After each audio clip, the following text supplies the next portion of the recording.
তো অরুণদার দোকান থেকে 50,000-এর খিচুড়িটা নিয়েছিলাম, মানে এতটাই ভালো খেতে যে পুরোটা খাওয়াই হয়ে গেছে। তো অরুণদাকে এখন পেয়েছি। দাদা খিচুড়িটা তোমার সত্যি খুব ভালো।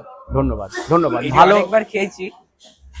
দেখুন, একটা কথা সবার উদ্দেশ্যে, যারা যেই খাবারই বিক্রি করুক না কেন, সেই খিচুড়ি হোক, পোলাও হোক, মাটন, চিকেন, যাই কিছু বিক্রি করুক না কেন, খাবারের যদি গুণমান ঠিক থাকে আপনাদের কাছেও সবাই খেতে যাবে।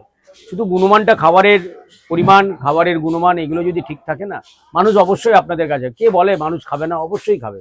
কারণ এখন একটাই, যাই কিছু হয়ে যাক না কেন, খাবারটা মানুষ কোনোদিন ভুলতে পারবে না।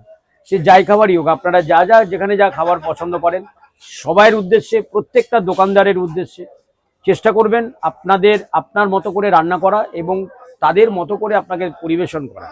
আর এই পরিবেশন এবং খাওয়া দুটোই যদি ভালো থাকে, মানে দুটো জিনিস, এক হচ্ছে যিনি খাবারটা বেচছেন এবং যিনি যে খাবারটা বেচছেন, এই দুটো কোয়ালিটি যদি ঠিক থাকে, অবশ্যই ভগবানের কৃপায়, ঠাকুরের কৃপাতে অবশ্যই দোকান চলতে পারে। শুধু একটাই মাথায় রাখবেন, যারা আপনার কাছে খেতে আসে তারা আপনার কাস্টমার পরে, আগে হচ্ছে আপনার অতিথি। এই যদি অতিথি আপ্যায়ন যদি আপনি মনের মতো করেন না, তো আমার মনে হয় সেই অতিথি আপনার বাড়িতে আসতে বাধ্য। একদম। ভালো থাকবেন সবাই, সুস্থ থাকবেন।